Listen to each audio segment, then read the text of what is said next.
negativos, tais como a produção de câncer e de anormalidades fetais. Os efeitos biológicos sutis não podem ser avaliados pelos sistemas de detecção existentes porque esses equipamentos não são suficientemente sensíveis. Assim, as ameaças ambientais podem ser subestimadas. A vida num ambiente onde há linhas de alta tensão, fornos de micro-ondas, tubos de raios catódicos e outros poderosos equipamentos elétricos provavelmente produz efeitos biológicos negativos ocultos que ainda não foram identificados. Estudos recentes mostraram que a incidência de casos de câncer infantil é maior em crianças de famílias que moram perto de linhas de alta tensão. Outras pesquisas mostram que ratas grávidas e seus fetos desenvolvem deficiências de aprendizado quando expostos a campos eletromagnéticos de frequências extremamente baixas. Existem também algumas evidências sugerindo que a constante exposição à radiação emitida pelos fumos de micro-ondas comuns pode aumentar ligeiramente o risco de desenvolvimento de cataratas. Os soviéticos, que pesquisaram intensamente os efeitos biológicos sutis das radiações produzidas pelos fumos de micro-ondas sobre os organismos vivos, utilizam critérios mais rigorosos do que os norte-americanos para definir os níveis de segurança para exposição a esse tipo de micro-onda. Estresse geopático. Além dos riscos energéticos ambientais resultantes da poluição eletromagnética, as pesquisas também sugerem a existência de outras ameaças à saúde em consequência de campos de energia anormais gerados pela própria Terra. Todos os sistemas vivos estão dentro de um campo energético planetário. É provável que em todos os organismos vivos existam ritmos energéticos específicos produzidos pelas oscilações energéticas naturais do próprio campo da Terra. Assim como nossos relógios biológicos são afetados pelas variações cíclicas diárias de luz, é provável que o campo bioenergético seja de alguma forma afetado por outros ciclos energéticos associados ao campo planetário. As características energéticas dos campos energéticos eletromagnéticos, gravitacional e sutis variam de acordo com a localização geográfica. Os satélites de observação, por exemplo, mapearam áreas de flutuação gravitacional em certas regiões da Terra. Além do mais, a presença de grandes depósitos de minerais como o quartzo, por exemplo, e de cursos d'água subterrâneos também podem afetar os campos eletromagnéticos nas regiões situadas acima deles. Existem evidências de que a Terra tem seu próprio sistema de meridianos, constituído por uma rede planetária de canais de energia sutil chamados linhas Ley. Da mesma forma como os metais podem conduzir energias, tal como acontece no sistema de voo, as estruturas metálicas artificiais usadas nas construções também conduzem essas energias e, assim, podem alterar os padrões do fluxo energético. Se os organismos vivos forem de fato afetados pelo campo planetário dentro do qual vivem, existem provavelmente tanto efeitos benéficos como prejudiciais produzidos por determinados padrões e tipos localizados de campos de energia. É óbvio que os antigos chineses estavam cientes da existência desses padrões de fluxo de energia no ambiente. No Oriente de hoje, tal como acontecia no passado, a seleção de locais energeticamente favoráveis para a construção de casas e empresas é ajudada pelo conhecimento desses padrões de energia planetários através de uma forma de geomancia chamada Feng Shui. Inversamente, alguém poderia formular a seguinte pergunta: quais são as consequências de se viver num campo que difere radicalmente de um campo ambiental benéfico? Os efeitos estressantes sobre a saúde humana causados por campos anormais a uma determinada região geográfica são chamados de estresse geopático. Estudos realizados na Inglaterra e na Alemanha sugerem que o estresse geopático pode não apenas contribuir para o surgimento de doenças como também impedir que elas sejam tratadas de forma eficaz. Usando o sistema Vega-Test, um equipamento de diagnóstico por eletroacupuntura semelhante à máquina de voo, alguns pesquisadores descobriram certos padrões energéticos sutis associados ao sangue que são análogos ao fenômeno da polaridade de rotação óptica.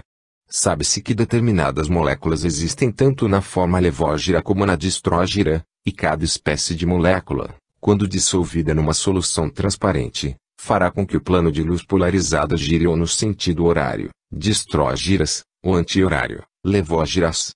Via de regra, os sistemas vivos tendem a favorecer o uso de uma das formas, tal como acontece no caso dos aminoácidos associados aos processos celulares. Usando o aparelho Vega-Test acoplado a um sistema conhecido como verificador de rotações, os pesquisadores descobriram que o sangue de pessoas normais tinha uma propriedade energética sutil associada à rotação ou polaridade no sentido horário.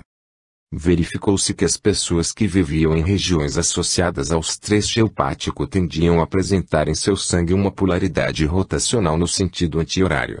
Quando essas pessoas mudavam-se dessas áreas anormais, o sangue delas acabava readquirindo a polaridade normal no sentido horário. Existem duas descobertas interessantes relacionadas com a presença dessa polaridade do sangue no sentido anti-horário.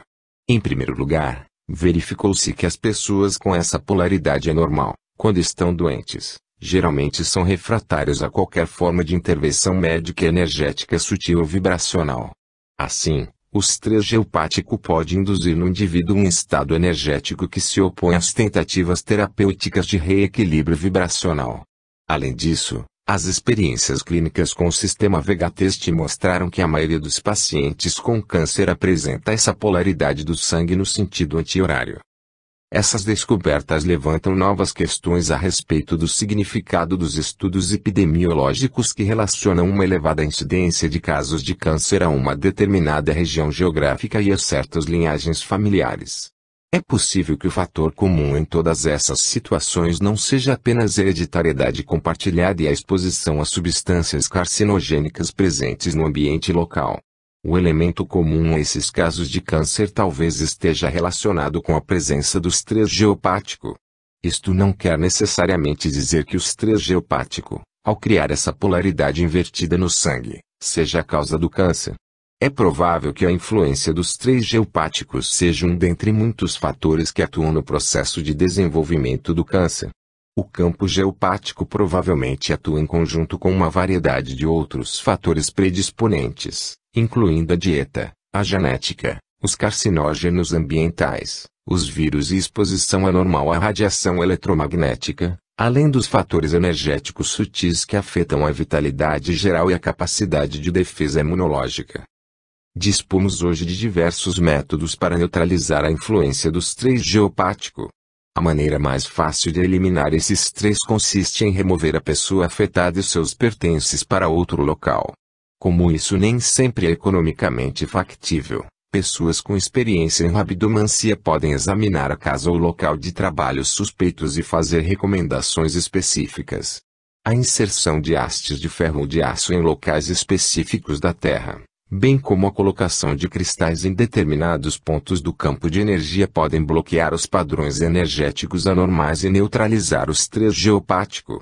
Além disso, existem sistemas radiônicos e eletroacupunturais, tal como o aparelho Mora, que podem ser usados para inverter diretamente a polaridade do sangue de indivíduos doentes e fazer com que eles se tornem mais receptivos às terapias vibracionais. Estresses que se originam no campo de energia multidimensional humano. Num nível ainda mais etérico estão os riscos de se trabalhar num ambiente carregado com energias de pensamentos negativos. Embora este último estresse seja talvez o mais difícil de definir, vale a pena mencioná-lo como uma possível fonte invisível de problemas. Como os pensamentos são energia e criam padrões de energia em nossos campos de aura, as pessoas que entram em contato com esses campos energéticos podem ser afetados de forma sutil, ainda que inconsciente. Parece haver determinados indivíduos que, em virtude de bloqueios ou vazamentos em seus próprios sistemas de chakras e campos da aura, são verdadeiros sanguessugas de energia. Essas pessoas, consciente ou inconscientemente, drenam energia e força vital das pessoas que estão em torno delas. Muitas pessoas conhecem indivíduos que as fazem sentir-se totalmente exauridas depois de passarem apenas um curto período de tempo com eles. Muitas vezes essas pessoas são, inconscientemente, sanguessugas de energia. Assim, os nossos pensamentos negativos e perturbações emocionais podem causar problemas de saúde e desequilíbrios energéticos não apenas em nós mesmos, mas também naqueles que estão à nossa volta. Outra enfermidade do espírito, que é um estresse mais interno do que externo, é conhecido como insatisfação divina. Trata-se de uma forma de atrito interior que será cada vez mais frequente nos próximos 10 ou 20 anos. Esse tipo de estresse é produzido por um impulso interno, proveniente dos níveis espirituais superiores, que procura sutilmente nos lembrar, em níveis conscientes e inconscientes, da necessidade de permitir uma maior expressão das qualidades divinas do eu superior. Essa forma de insatisfação sutil muitas vezes é um reflexo do movimento de uma determinada pessoa em direção à consciência superior, e frequentemente é encontrada em pessoas que passaram anos dedicando-se diariamente a exercícios espirituais como, por exemplo, a meditação. A insatisfação divina frequentemente se manifesta depois de uma mudança gradual de opinião que leva a pessoa a dar ouvido às suas tendências intuitivas interiores e orientação espiritual superior. Essa orientação interior pode nos proporcionar meios de amenizar o conflito e a insatisfação internos ao sugerir a necessidade de algum tipo de modificação pessoal, seja nos nossos pontos de vista, padrões de comportamento, estilo de vida ou, até mesmo, nos rumos da nossa carreira profissional. Quando um indivíduo vê grandes diferenças entre o seu atual estilo de vida e os padrões de mudança sugeridos pela sua fonte de orientação superior, isso pode gerar sentimentos de discordância adicionais, donde o termo insatisfação divina. Às vezes as pessoas podem simplesmente sentir que estão presas a uma rotina e que não sabem como escapar dessa situação. Tudo o que sabem é que existe alguma coisa dentro delas dizendo-lhes que não estão seguindo os desejos mais profundos de sua alma. A única maneira da pessoa resolver o conflito é mover-se lentamente numa direção que esteja mais de acordo com a sua orientação espiritual interior. É importante compreender que durante nossas atividades diárias estamos permanentemente em contato com muitos estresses invisíveis. O estresse psicológico é apenas um tipo de estresse que foi estudado e leva seus efeitos fisiológicos superficiais definidos. Esta minha discussão a respeito de formas não definidas e não reconhecidas, pela medicina tradicional, de estresse é uma tentativa de chamar a atenção para as diversas influências ocultas que afetam a saúde humana. A medicina vibracional, com a sua ênfase nos sistemas energéticos sutis e na anatomia das dimensões superiores, pode nos revelar não apenas as causas fisiológicas e subjacentes à influência desses fatores estressantes, como também os métodos terapêuticos apropriados para neutralizar seus efeitos. Sabendo em que níveis os seres humanos são afetados pelos fatores estressantes e indutores de doenças, os médicos do futuro terão a capacidade de tratar os pacientes tanto no nível físico como nos níveis sutis.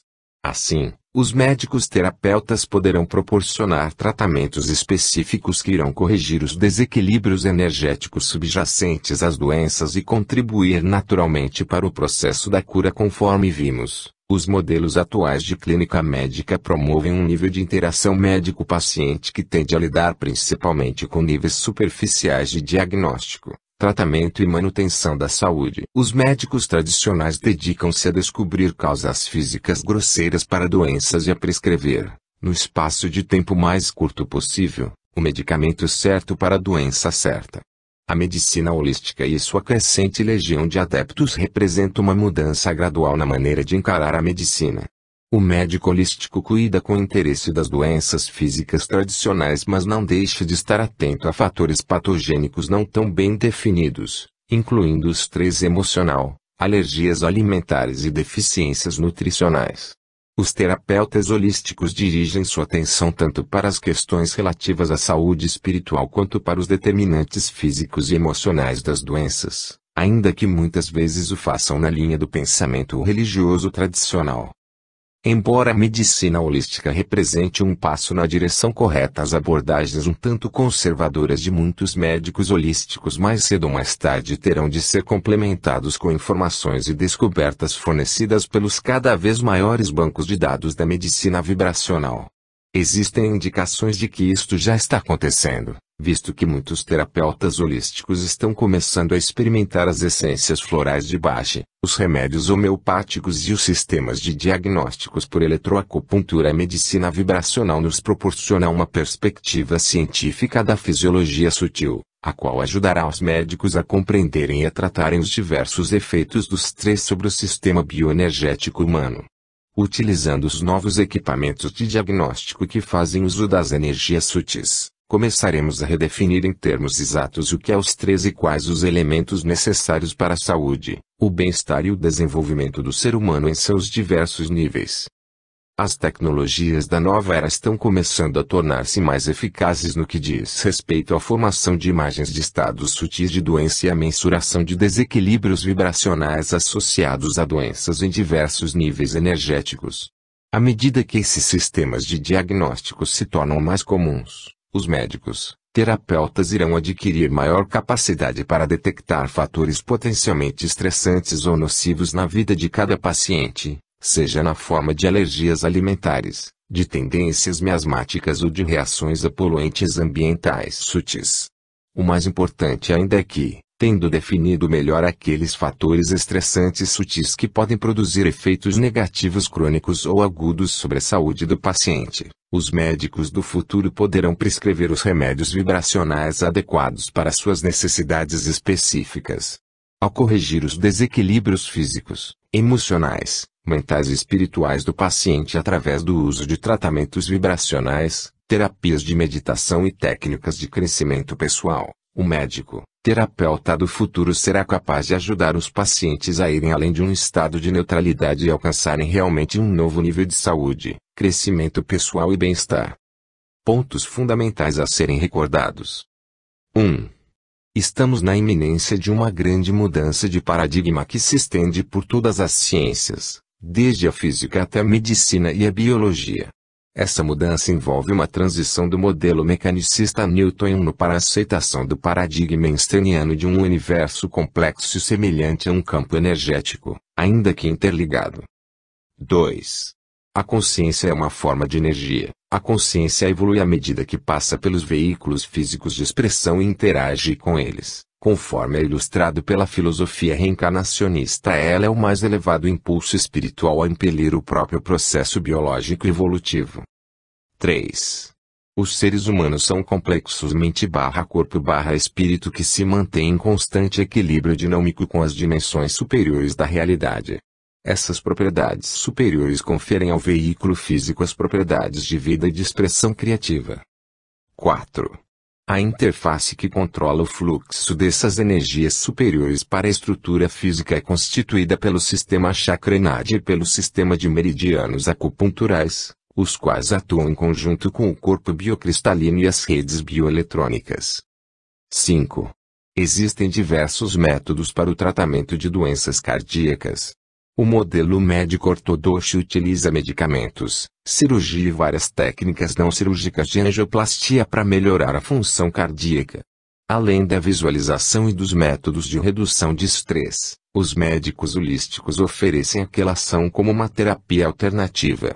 Os terapeutas vibracionais posteriormente irão lidar com os fatores predisponentes energéticos, ou seja, comprometimento da função do chakra do coração, que contribuem para o surgimento das doenças cardíacas. Isto incluiria o uso de várias modalidades vibracionais, tais como terapias à base de essências florais e elixires de pedras preciosas, remédios homeopáticos e tratamentos para reequilibrar os meridianos, e também um aconselhamento espiritual interior. O ideal seria que, em vez de se recorrer a uma única técnica, cada modalidade terapêutica oferecida pelas diferentes escolas de pensamento pudesse ser usada para aumentar a eficácia das outras. Este modelo integrado poderá eventualmente ser ampliado para tratar as formas de doença de uma maneira multidisciplinar. 6. O modelo atual de medicina ensina os médicos a lidar com as doenças de acordo com uma abordagem voltada para a resolução de problemas. Isto significa que um problema de saúde só poderá ser identificado e resolvido se considerado como tal por um profissional da saúde. Assim, a capacidade de identificar um problema de saúde depende tanto da sensibilidade dos sistemas médicos usados para diagnóstico quanto do estado mental e da sensibilidade clínica do terapeuta em questão. 7. À medida que a medicina moderna continua a dar origem a organizações de assistência à saúde nas quais os cuidados médicos são limitados cada vez mais pela falta de tempo, os profissionais da saúde que nelas trabalham procurarão concentrar-se no tratamento dos problemas mais aparentes e das queixas mais agudas dos pacientes. Os médicos que trabalham nessas organizações despenderão menos tempo investigando as queixas secundárias, tidas como pouco importantes em sua significação imediata. Este tipo de enfoque não favorece a investigação de problemas de saúde mais sutis, ainda que estes possam vir a ser mais importantes a longo prazo. 8. Parte das diferenças de abordagem entre os profissionais da área médica tem que ver com diferenças na definição de saúde. Enquanto o médico ortodoxo tem por objetivo levar o paciente a um estado neutro, de ausência de sintomas, os terapeutas holísticos e vibracionais consideram o bem-estar como meta de tratamento. Embora este tipo de tratamento geralmente exija uma terapia mais individualizada, as consequências a longo prazo são uma saúde melhor e a prevenção de doenças que poderiam vir a ocorrer no futuro. 9. Os seres humanos necessitam de uma quantidade ótima de estresse, às vezes chamada de eustresse, para a manutenção da saúde e a continuação do seu desenvolvimento. Começam a ocorrer disfunções no sistema quando a carga de estresse é percebida pelo corpo e pela mente como excessiva e, consequentemente, produz estresse. Muitas vezes o estresse psicológico é causado simplesmente pelo fato de o indivíduo perceber uma determinada situação doméstica ou profissional como uma ameaça ao seu bem-estar. 10. As técnicas de redução do estresse, a meditação e uma dieta equilibrada, incluindo até mesmo o uso de suplementos vitamínicos, são uma boa maneira de se lidar com os fatores estressantes emocionais e biológicos em nossa vida. 11. Existem muitos tipos de fatores estressantes invisíveis que representam ameaças para a saúde do indivíduo, tais como o estresse psicológico, o estresse nutricional, o estresse cronobiológico, alterações nos ciclos de sono, o estresse ambiental, produzido por substâncias químicas, medicamentos, poluentes, reações de sensibilidade a alimentos e toxinas sutis, bactérias e vírus, a radiação eletromagnética, o estresse geopático, energias terrestres anormais, e, até mesmo, os campos psíquicos negativos. 12. Os sistemas de diagnóstico vibracionais oferecem os únicos métodos de detectar a influência e determinar o tratamento para muitos desses estresses, sutis porém onipresentes, que atuam sobre a saúde humana. Capítulo 12. Evolução pessoal e planetária. A cura vibracional e suas implicações para uma humanidade em evolução. A humanidade vive num estado de perpétua evolução porque a consciência humana está constantemente crescendo e evoluindo. Nos dias de hoje, as pessoas estão modificando lentamente seus pontos de vista e estilo de vida num sentido que reflete uma maior consciência das inter-relações entre a mente e o corpo, tanto na saúde como na doença. Os seres humanos, porém, não vivem num vácuo. O modo como vivemos e o ambiente que criamos para nós mesmos produz efeitos psicológicos, biológicos e energéticos sutis sobre nós e sobre as outras pessoas que vivem no nosso ambiente. A questão da responsabilidade pessoal ultrapassa o âmbito do self e alcança os limites do nosso planeta. Nossas decisões pessoais e padrões de expressão espiritual estão começando a ter um impacto crescente sobre a comunidade global em que vivemos. Quando as pessoas mudam, toda a consciência planetária também evolui. O que acontece nos níveis inferiores reflete-se nos superiores. Os padrões de evolução da pessoa humana podem acabar produzindo grandes mudanças no macrocosmo global. À medida que um número cada vez maior de seres humanos começa a se dar conta de sua natureza verdadeiramente divina e crescer espiritualmente, através da compreensão interior de suas doenças e bloqueios energéticos, começará também a haver maior aceitação da ideia de que todas as pessoas estão sutilmente ligadas umas às outras e ao mundo em que vivem. À medida que a consciência iluminada deste pequeno segmento da humanidade se desenvolve, os reflexos desse desenvolvimento se farão sentir sobre as mentes do todo planetário maior. A maré montante de maior consciência espiritual começará a afetar um grande número de pessoas através de uma espécie de efeito de ressonância cósmico. Teremos chegado à nova era quando o número de mentes transformadas tiver sido suficiente para atingir o limiar crítico necessário para impulsionar toda a consciência global para um novo nível de cura e percepção. O princípio mais importante da medicina vibracional é o conceito de que os seres humanos são sistemas dinâmicos de energia que refletem os padrões evolutivos do crescimento da alma. As ideias que a medicina vibracional tenta nos ensinar são na verdade bastante antigas. Elas só parecem novas por causa do tempo que as pessoas levaram para validar o que os antigos sacerdotes há milênios já sabiam. Poder-se-ia dizer que os médicos terapeutas estão evoluindo e se transformando num novo tipo de sacerdote. No final desse processo evolutivo, o médico/terapeuta/sacerdote combinará o mais elevado conhecimento tanto dos antigos mistérios religiosos como da ciência moderna a fim de promover a cura em todos os níveis possíveis. Já vimos que as extraordinárias descobertas da medicina vibracional e a maior compreensão a respeito da nossa anatomia sutil expandida podem afetar a evolução dos médicos do futuro. Cabe a nós agora compreender de que modo essas revelações acerca da nossa ligação com o nosso eu superior e com os nossos corpos espirituais irão influenciar o restante da humanidade. Que transformações sofrerão os pacientes do médico, terapeuta no futuro? Mais precisamente, temos de nos perguntar em que sentido as pessoas terão de mudar para alcançar a verdadeira cura tanto na dimensão física como nas dimensões emocional, mental e espirituais superiores da existência humana. Responsabilidade pessoal e desenvolvimento espiritual, nosso potencial inato para curar a nós mesmos. No último capítulo, vimos como a medicina passou a ser extremamente limitada pelo fator tempo e concentrou-se em solucionar problemas específicos dos pacientes de maneira mais rápida e eficaz. A consciência dos médicos muitas vezes chegou a formar o conceito de que a assistência médica resumia-se em descobrir o medicamento correto para dar alívio aos males do paciente, ao passo que estes, por outro lado, passaram a esperar uma solução rápida e fácil para qualquer problema que levem ao consultório médico. Eles querem ser consertados como o mínimo de desconforto, despesa e tempo.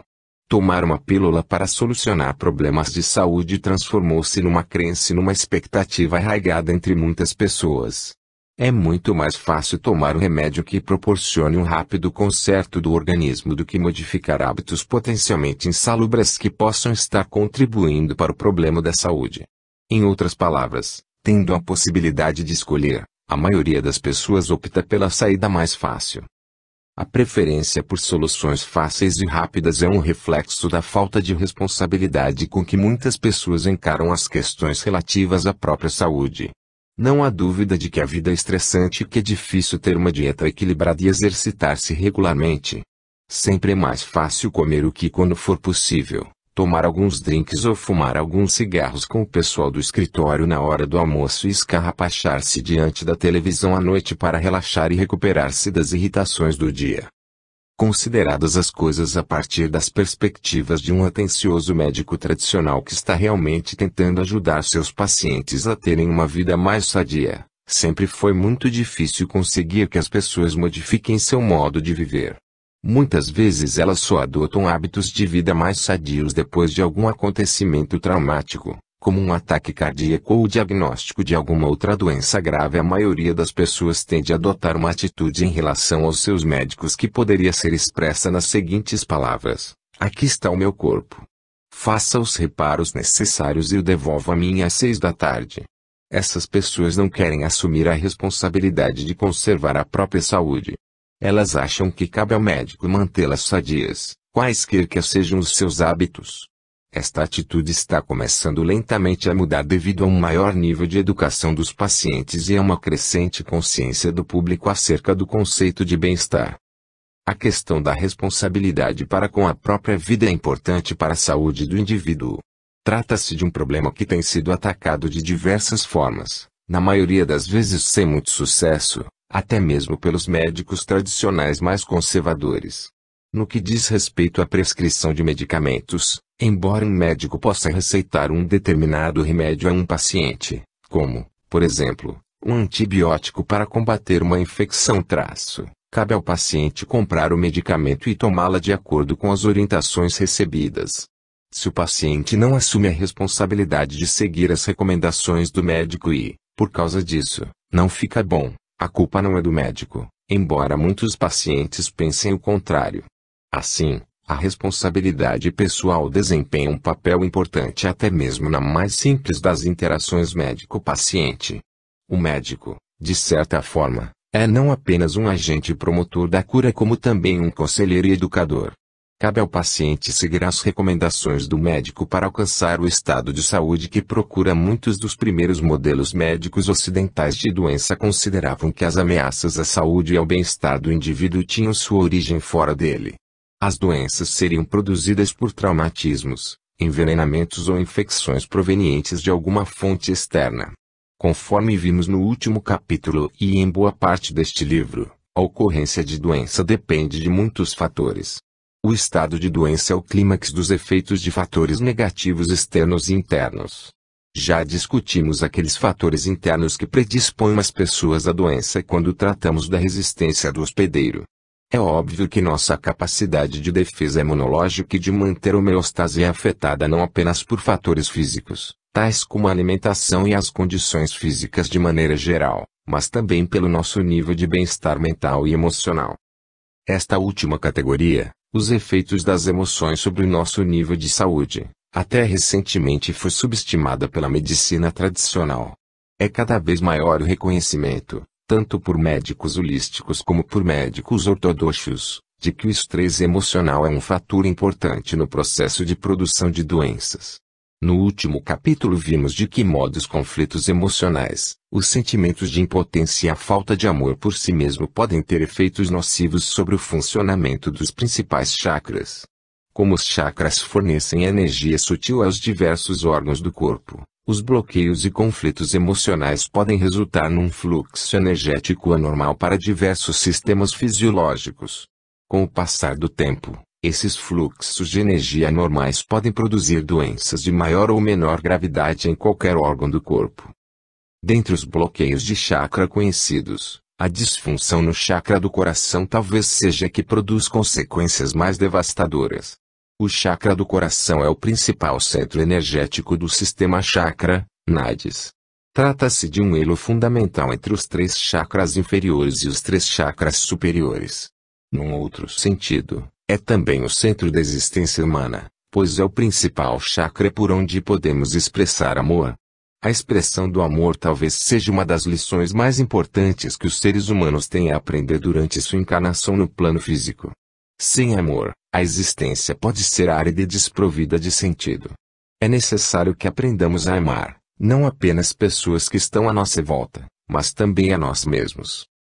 Precisamos aprender a servir melhor aos outros em diversos tipos de atividades profissionais, não apenas para ganhar dinheiro a fim de ter onde morar e adquirir algum conforto material, mas também como um reflexo de nossa dedicação em fazer o bem aos nossos semelhantes. Conforme já dissemos, é importante que aprendamos a amar a nós mesmos antes que possamos amar verdadeiramente aos outros. Quando não amamos a nós mesmos ou quando a nossa autoimagem é ruim, podem ocorrer bloqueios no chakra do coração que, de forma secundária, afetam o funcionamento do timo e, portanto, de nossas defesas imunológicas. Um sistema imunológico fraco nos deixa vulneráveis a doenças causadas por inúmeros agentes externos e internos, incluindo os vírus e bactérias comuns e as células cancerosas. Um fluxo energético sutil insuficiente entre o chakra do coração e o coração físico pode efetivamente enfraquecer o coração, tornando-nos mais suscetíveis a ataques cardíacos, a problemas nas artérias coronárias e a derrames cerebrais. O chakra cardíaco também fornece energia nutritiva para os pulmões, donde se conclui que a ocorrência de bloqueios nesse centro crítico também pode contribuir para o aparecimento de muitas doenças pulmonares. Poder-se-ia dizer que muitas das doenças levadas à consideração de um médico não indicam de maneira alguma a exposição do paciente a fatores negativos externos. Nossas doenças frequentemente são um reflexo simbólico de nossos próprios estados internos de intranquilidade emocional, bloqueio espiritual e desconforto. Sabemos que este ponto de vista é efetivamente verdadeiro tanto da perspectiva vibracional como da perspectiva reencarnacionista. Isso sugere que a prescrição de medicamentos de efeito rápido, que talvez aliviem apenas temporariamente os sintomas agudos da doença, não é a solução ideal para minorar os problemas do paciente. Uma das coisas mais importantes que os médicos espirituais do futuro poderão fazer para levar as pessoas a um estado de maior bem-estar talvez seja ensinar seus pacientes a reconhecer aqueles fatores emocionais e energéticos sutis que podem predispô-los a determinados estados mórbidos. O médico espiritual do futuro terá mais facilidade para detectar disfunções nos meridianos, nos chakras e nos corpos emocional, astral e mental. Os médicos, terapeutas do futuro também poderão detectar a existência de formas de pensamento negativas no campo da aura de seus pacientes, as quais podem refletir níveis mais profundos de desequilíbrio psicoespiritual. Na nova era que está por vir, o importante será que as pessoas irão começar a reconhecer que seus estados emocionais e grau de sintonização espiritual com o eu superior podem influenciar de forma significativa suas condições de saúde e seu nível de bem-estar. À medida que as pessoas forem se tornando mais conscientes de que suas emoções e nível de sintonização interna podem favorecer a manutenção da saúde ou a ocorrência de doenças, elas irão aprender a se comportar de forma mais responsável em suas relações consigo mesmas e com os outros. À medida que as pessoas começarem a se tratar com médicos que adotam a filosofia da medicina vibracional, elas irão aprender métodos apropriados para modificar padrões disfuncionais de comportamento, pensamento e sentimento a fim de criar um ambiente que contribua de forma mais significativa para o bem-estar do indivíduo. A atual proliferação de cursos de técnicas para a redução do estresse e a atenção que está sendo dada aos efeitos negativos do estresse sobre a saúde são um passo na direção correta. Todavia, o relaxamento é apenas a ponta do iceberg quando se trata de aprender a modificar os componentes psicoespirituais mais profundos que originalmente nos deixaram vulneráveis às doenças. A comunidade médica ortodoxa tem tido dificuldade para lidar com a ideia de que nossos pensamentos e emoções poderiam contribuir para o surgimento de doenças. Muitos reagiram dizendo que os médicos que defendem essas ideias de que as emoções produzem doenças prestam um desserviço aos seus pacientes porque fazem com que eles se sintam culpados por terem adoecido. Muitos médicos têm receio de abordar o problema da contribuição das emoções para o surgimento de doenças como o câncer. As atitudes dos cientistas a respeito da possível influência da mente sobre o surgimento do câncer foram tão negativas que por pouco não foi totalmente suspenso o fornecimento de dinheiro para os centros de pesquisa que estavam tentando estudar as relações entre as emoções e a saúde. A aceitação espantosamente reduzida das pesquisas efetuadas no recém-criado campo de pesquisa da psiconeuroimunologia é uma demonstração direta dessa atitude relutante por parte de muitos médicos tradicionais. Os médicos tradicionais preferem desconsiderar o conceito de componentes emocionais das doenças porque seus fatores são mais difíceis de lidar e de tratar. Além do mais, os precursores psicossociais e espirituais das doenças são ainda mais difíceis de diagnosticar, especialmente no limitado espaço de tempo que os médicos geralmente dedicam a cada paciente. Muitos dos estudos médicos ortodoxos com pacientes cancerosos, nos quais foi investigada a influência de fatores emocionais sobre suas doenças, basearam-se em questionários ou entrevistas superficiais com um certo número de pacientes. Uma das dificuldades para se estabelecer uma ligação entre os bloqueios emocionais e a produção de doenças é que os pacientes nem sempre podem ser suficientemente confiáveis ou bem informados a respeito de suas próprias deficiências psicológicas para proporcionar informações adequadas por meio de questionários superficiais. Além disso, é possível que às vezes as pessoas não reconheçam problemas que ocorram no contexto de sua unidade familiar. Na opinião delas, essas questões podem ser triviais ou ter pouca importância para a doença que o médico supostamente estiver tratando. Isto é válido para os pacientes de maneira geral e não só para aqueles que sofrem de câncer. Existe, todavia, uma grande quantidade de dados na literatura médica ortodoxa, como se pode ver no famoso estudo de Carolina Thomas sobre características de personalidade e atitudes emocionais, sugerindo que os relacionamentos familiares e fatores psicológicos apresentam um certo valor produtivo em relação à ocorrência de câncer e de ataques cardíacos. Thomas fez o acompanhamento de uma amostra de 1.300 estudantes da Faculdade de Medicina Johns Hopkins que se graduaram entre 1948 e 1964 e continuou a atualizar a ficha médica dessas pessoas. Ela coletou minuciosas informações a respeito da história familiar de cada indivíduo e aplicou uma bateria de testes físicos e psicológicos a todos os participantes da pesquisa enquanto eles ainda frequentavam a Johns Hopkins. Anos mais tarde, quando os médicos já começavam a sofrer de diversas doenças, ela analisou os dados a respeito dos estudantes a fim de verificar a possível existência de fatores psicológicos comuns aos indivíduos que apresentavam determinados tipos de doença. Havia, efetivamente, Fatores psicológicos comuns entre os pacientes que vieram a sofrer de câncer. Curiosamente, as características dos indivíduos que posteriormente tiveram câncer eram semelhantes às daqueles que acabaram cometendo suicídio. Eles se diziam emocionalmente distantes de seus pais. Os indivíduos que vieram a sofrer de câncer também sentiam que os seus pais frequentemente brigavam entre si e se tratavam com irritação e mau humor. De fato, o número de estudantes que afirmavam ter vivido num ambiente familiar negativo no início de suas vidas era maior entre os que vieram a sofrer de câncer do que em qualquer outro grupo do estudo de Thomas. Uma outra pesquisa, realizada pelo psicólogo Lawrence Lezan, também indicou que muitos pacientes com câncer costumavam refrear suas emoções, especialmente as negativas. Para muitos, esse senso de alienação em relação à própria família contribui para a ocorrência de períodos de esmagadora depressão numa fase posterior da vida. Todos esses padrões emocionais negativos giram em torno da capacidade interior de um indivíduo expressar amor por si mesmo e pelos outros. Muitos indivíduos foram condicionados pelas reações negativas que tiveram com os seus pais durante a infância que acabaram fazendo com que tivessem um sentimento de inferioridade. A autoimagem distorcida acaba afetando a capacidade de essas pessoas se relacionarem com os outros e produz padrões não expressos de raiva e hostilidade que nunca são liberados. Temos aqui, portanto, uma vigorosa confirmação de que diversos tipos de bloqueios emocionais e, especialmente, aqueles que prejudicam a nossa capacidade de amar a nós mesmos e aos outros, criam padrões anormais de energia no chakra do coração.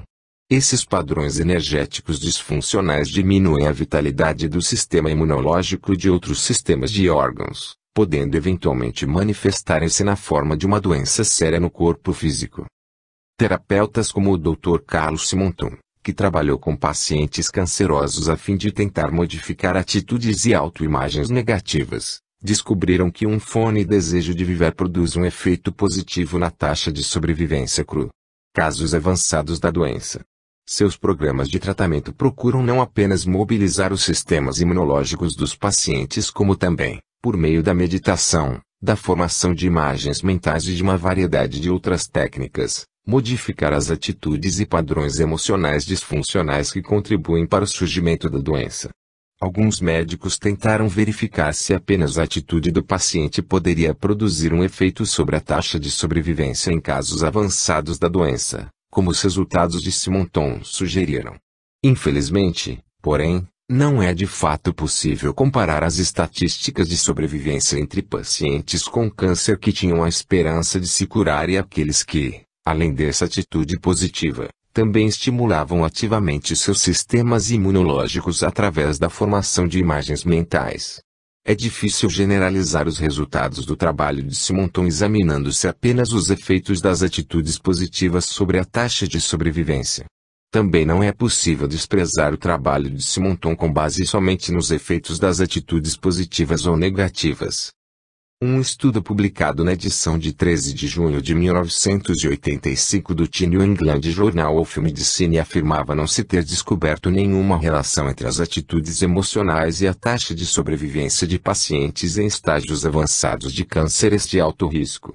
Os autores do estudo não declararam que as atitudes emocionais positivas não produziam nenhum efeito sobre a qualidade de vida ou sobre a taxa de sobrevivência de pacientes com cânceres menos avançados. Todavia, muitos leigos e médicos que leram esse artigo interpretaram-no como se afirmasse não existir nenhum fator psicológico significativo atuando sobre as taxas de sobrevivência de qualquer paciente canceroso. Um dos principais autores do artigo, Adra Barry Cassilet, apressou-se a chamar a atenção da comunidade médica para essas concepções equivocadas. A doutora Cassilet acredita que as emoções influenciam efetivamente a saúde e a doença e que o desejo de viver é um fator importante no caso de algumas doenças. Ela ficou transtornada pelo fato de os resultados de seu estudo estarem sendo usados para refutar as afirmações de pessoas como Norman Cousins, que acreditam que as emoções positivas, a fé, o riso e a vontade de viver exercem uma influência direta sobre as doenças. Infelizmente, A cobertura que os meios de comunicação de massa deram a esse artigo e as suas interpretações incorretas a respeito da verdadeira influência das emoções sobre a saúde e a doença contribuíram para produzir falsas confirmações das crenças de muitos médicos tradicionais, os quais já viam com ceticismo as sugestões de que doenças tão sérias quanto o câncer pudessem de alguma forma ser afetadas pelas emoções. Existem crescentes evidências, até mesmo na literatura médica tradicional, de que as emoções podem afetar a nossa saúde. Se assim, então as pessoas precisam começar a assumir a responsabilidade pelos seus pensamentos e emoções para que eles possam exercer uma influência positiva sobre sua saúde. As pessoas somente poderão alcançar altos níveis de bem-estar e uma integração equilibrada entre corpo, mente e espírito se atuarem de forma cooperativa com médicos esclarecidos e sensíveis à contribuição desses fatores sutis para o processo de manifestação das doenças. Todas as pessoas têm dentro de si um poderoso aliado, o eu superior, que algumas vezes procura ensinar-lhes coisas acerca delas mesmas através da manifestação de determinados tipos de doença ou disfunção. As adversidades que as doenças nos impõem interferem com a fruição dos prazeres que nos são proporcionados pelo nosso modo normal de viver. As doenças podem ser vistas como obstáculos colocados em nosso caminho pelo nosso eu superior para nos fazer reduzir o ritmo de nossas atividades e pensar a respeito do que estamos fazendo com a nossa vida. A doença é um aviso sutil de que algo está errado e precisa ser corrigido antes que sobrevenham consequências mais sérias. Se fôssemos capazes de aprender a dar ouvidos à sabedoria interior que existe dentro de cada um de nós, talvez pudéssemos superar esses obstáculos impostos por nós mesmos e crescer para nos tornarmos seres mais felizes, sádios e espiritualmente mais conscientes. Quando uma doença se manifesta, isso significa que estamos restringindo o fluxo natural de energia vital através de nossos corpos multidimensionais. A saúde e o bem-estar são reflexos do fluxo normal e desimpedido de energias vibracionais superiores através do corpo/mente/espírito. Cada pessoa pode ser vista como um canal ou condutor de muitos tipos diferentes de energia. Cada um de nós absorve alimentos, água, ar, luz, sons e diversos tipos de estímulos sensoriais, além de outros inputs menos conhecidos, tais como prana, o chi e energias psicoespirituais de natureza mais sutil. Nos diversos níveis da nossa anatomia multidimensional, transformamos esses inputs energéticos, usando-os para manter, reconstruir e curar os nossos corpos. Por outro lado, nós expressamos ou liberamos uma variedade de outputs. Entre esses outputs estão obviamente as excretas físicas ou biológicas, tais como o dióxido de carbono, o suor, a urina e as fezes, os subprodutos do metabolismo. Além disso, expressamos diversos outros outputs, tais como o trabalho físico e a comunicação, na forma de fala, toque, emoção e diversas modalidades de expressão criativa, artística e intelectual. Num nível superior, estamos também expressando energias psicoespirituais e comunicação através dos corpos sutis e dos chakras. Para que possamos gozar de boa saúde é preciso que haja um fluxo livre e constante de energia através de cada um dos diversos níveis simultâneos de processamento interno. Se houver algum tipo de bloqueio, e isso prejudicar o fluxo de energia em algum nível do sistema, o resultado será a doença. As anormalidades podem ou num único nível ou, até mesmo, em diversos níveis de input energéticos simultaneamente. Além do mais, o bloqueio do escoamento de energia pode ser igualmente prejudicial para o sistema. O consequente acúmulo de pressão mais cedo ou mais tarde tem que ser liberado. Frequentemente, as tensões acumuladas são expressas através de um excesso de atividade de diversos órgãos do corpo, o que pode produzir reações fisiológicas anormais e, por fim, a doença. No passado, os médicos tradicionais tenderam a prestar mais atenção aos problemas derivados de bloqueios dos inputs básicos no nível físico. As doenças causadas por má alimentação e ar ou água contaminados recebiam mais atenção por parte dos médicos convencionais. O reconhecimento da existência de uma relação entre emoção e doença por parte da medicina ortodoxa é um reflexo da percepção recém-desenvolvida entre os profissionais da saúde, de que as energias psicológicas também podem afetar a saúde física. Assim, Um adequado output de energia no nível de nossa estrutura energética e emocional é também indispensável para o atingimento e manutenção de um elevado nível de bem-estar. Fazendo analogia com um sistema de encanamentos, para que o fluxo de água seja ótimo, é preciso que haja um fornecimento adequado de água, uma válvula de descarga aberta e que não exista nenhuma obstrução ou presença de água servida nos canos. A existência de bloqueios em qualquer um desses níveis pode resultar numa interrupção no fluxo de água. O mesmo é verdadeiro para os seres humanos. Além de necessitarmos de uma ingestão adequada de energia, proporcionada por vários nutrientes físicos e sutis, também precisamos de canos desobstruídos, representados por veias e artérias livres de doenças, meridianos acupunturais simetricamente equilibrados, chakras e nádias desimpedidos e estruturas orgânicas saudáveis para que a energia vital possa fluir e ser utilizada adequadamente. Por fim, as pessoas precisam aprender a expressar apropriadamente as energias armazenadas dentro de si, caso contrário, níveis perigosamente altos de estresse irão se acumular no sistema. Isto significa que, como seres humanos que somos, precisamos não apenas eliminar nossos resíduos biológicos como também remover o nosso lixo emocional. Se não conseguirmos perdoar os outros pelos seus erros e continuarmos a alimentar velhos antagonismos e ódios, culpas e ferimentos psíquicos não resolvidos, a negatividade irá se acumular e nos corroer como se fosse uma infiltração de resíduos tóxicos. As doenças acabarão se manifestando se permitirmos que a negatividade emocional bloqueie constantemente o fluxo de nossas energias espirituais superiores. Quando nos cercamos de emoções negativas e impedimos que o amor penetre dentro de nosso próprio ser, estamos apenas ferindo a nós mesmos. Precisamos aprender a expressar adequadamente nossas emoções para que não acumulemos raivas, tensões e ressentimentos reprimidos. Se essas emoções não são expressas e continuam a ferver silenciosamente e a provocar o acúmulo de pressões inconscientes, elas podem acabar escapando dos nossos sistemas através do rompimento do elo mais fraco da nossa complexa cadeia de níveis energéticos interativos. É extremamente importante que aprendamos a expressar amor em nossos relacionamentos com as outras pessoas, incluindo nossos pais, famílias, cônjuges, filhos e, especialmente, em relação a nós mesmos. Esta talvez seja a maior lição que os seres humanos precisam aprender. Haveria muito menos sofrimentos e doenças se pudéssemos aprender a amar uns aos outros e amar e a perdoar a nós mesmos pelos nossos erros.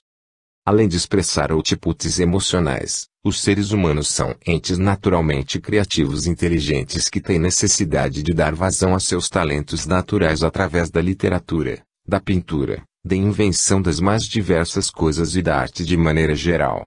Não devemos bloquear o fluxo de energias criativas através de nossos sistemas. Se o fluxo das energias criativas Kundalini for obstruído, uma pressão excessiva poderá se acumular nos chakras, tendo como consequência o surgimento de bloqueios, disfunções fisiológicas e, finalmente, doenças. As pessoas precisam assumir a responsabilidade de reexaminar periodicamente seus hábitos pessoais e seu modo de vida a fim de que cada nível de input e output de energia seja mantido em bom estado de funcionamento. A ocorrência de doença é uma importante mensagem informando a presença de bloqueio em algum nível do self multidimensional. Além de conduzirmos formas físicas e convencionais de energia, também servimos como canais para informações e orientações que se originam nos níveis superiores da nossa consciência espiritual. Algumas das mensagens enviadas pelo nosso eu superior se manifestam simbolicamente na forma de doenças e não se destinam a nos fazer sentirmos culpados por estarmos doentes. A doença pode ser um sinal, enviado pelos nossos níveis superiores de consciência, de que precisamos modificar o nosso modo de vida para que possamos encontrar-se e manter nossa saúde e felicidade. Frequentemente, alterações necessárias são o descanso e o reequilíbrio.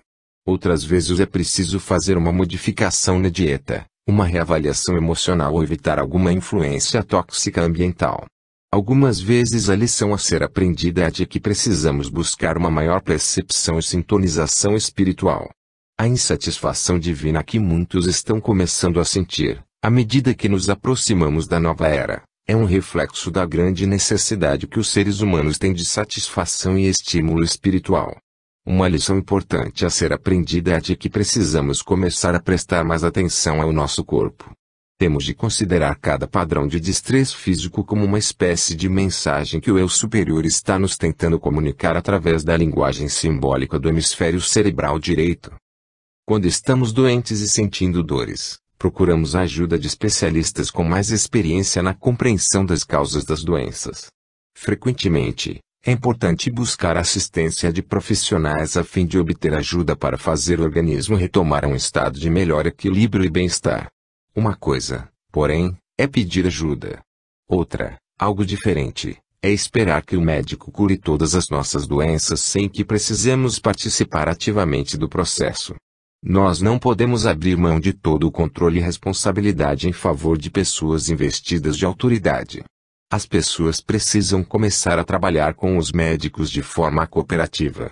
Graças aos diversos métodos de análise baseados no uso das energias sutis, os médicos vibracionais mais esclarecidos terão a capacidade de diagnosticar as causas superficiais e profundas dos problemas que os pacientes levam aos seus médicos. Os médicos do futuro começarão a ensinar a seus pacientes que um estado ótimo de saúde só será alcançado quando as causas mais profundas das doenças forem tratadas adequadamente.